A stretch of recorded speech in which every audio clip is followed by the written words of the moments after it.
Olá, sejam muito bem-vindos. Este é o Tema Direito, programa do curso de Direito da Universidade Franciscana. Você pode sempre contribuir com a pauta do programa. Envie e-mail para direito@ufn.edu.br com sugestões de convidados, temas específicos, tudo relacionado ao mundo jurídico. Esse é o foco central desse programa. Programa esse que tem o objetivo de levar até você a informação sobre o mundo jurídico, sobre o direito, essa ciência tão complexa, contingente, que muda a vida das pessoas diariamente. Hoje converso com a promotora de justiça Rosângela Correia da Rosa. Seja bem-vinda. Obrigada, uma satisfação estar aqui. Olha, quero te agradecer inicialmente pela presença. A gente sabe das agendas super apertadas, né, Rosângela? Ainda mais essa atividade de vocês, que é uma atividade de altíssima demanda. Quero te ouvir um pouquinho sobre a tua função, esse foco na educação, que sei que tu estás à frente disso. Quais são os desafios desse cenário aqui na nossa região?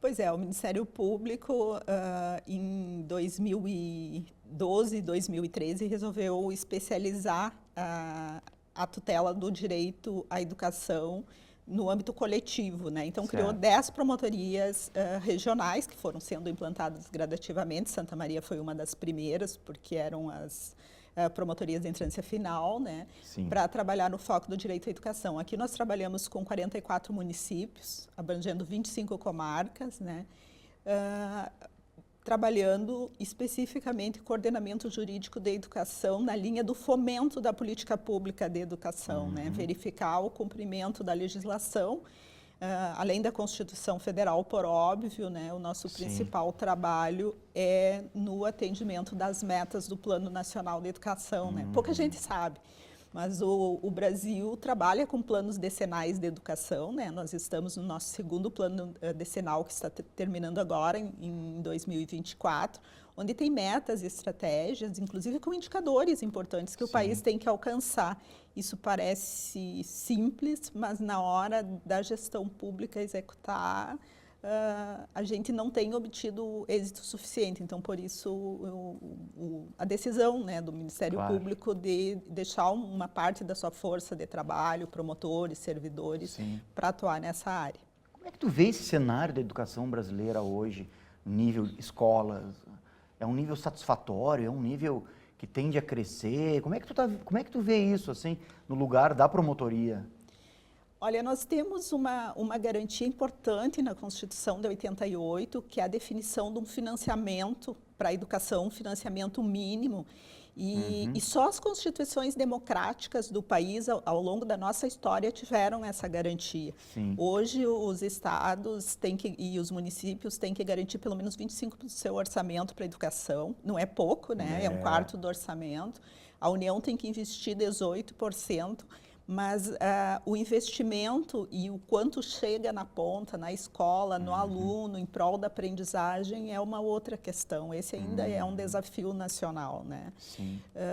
Eu acho que essa fiscalização, que pela Constituição deveria ser um controle comunitário, por conselhos atuantes, ainda é um grande desafio. Os nossos conselhos todos, conselhos escolares, conselhos do Fundeb, Conselho da Alimentação Escolar, para falar de alguns, assim, hoje ainda são muito formais, eles não atuam verdadeiramente verificando no que o gestor está investindo, se está atendendo a finalidade.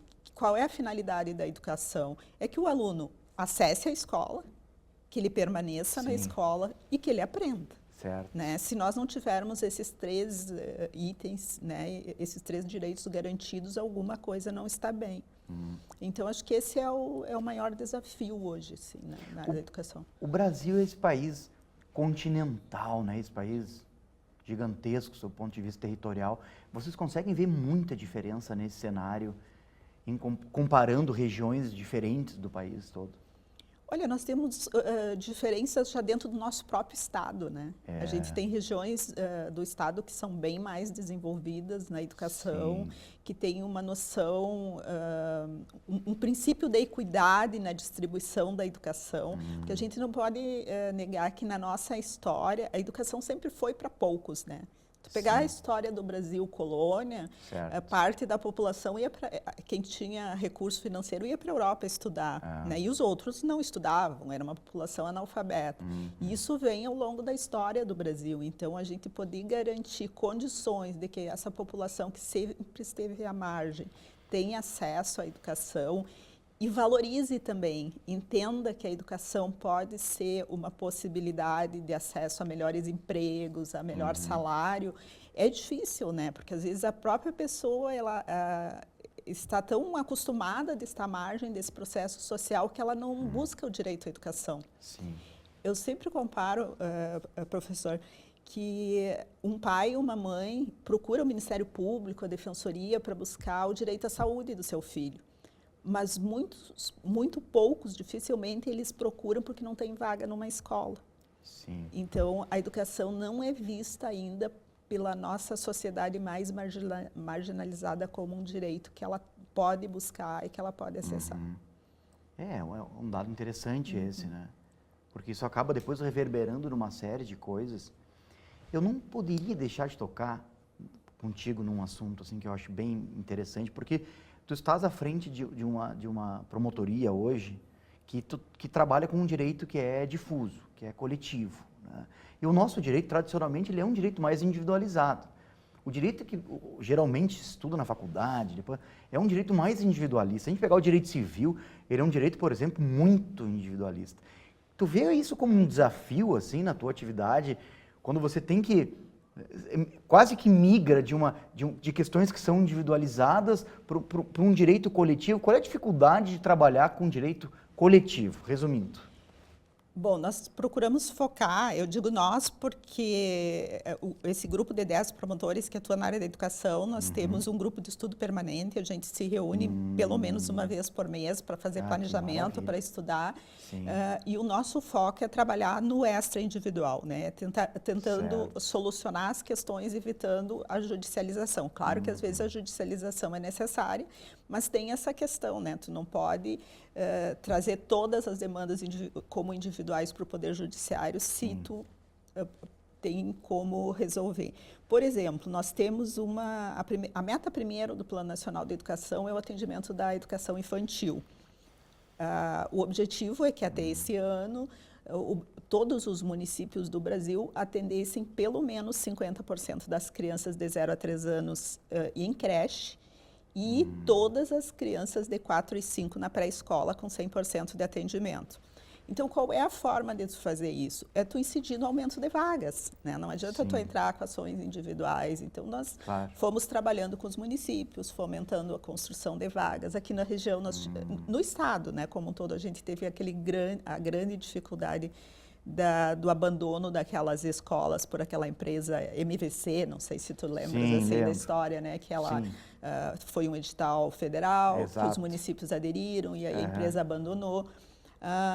Só para falar de uma ação que eu considero exitosa, né? Nós tivemos um inquérito civil para acompanhar essa situação aqui na região, nós tínhamos 15 municípios com esse abandono, desses 15, 12 deles conseguiram, a gente foi fomentando, reunindo, acompanhando, conseguiram construir as suas escolas ou estão terminando a construção, né? Santa Maria construiu 7. Né?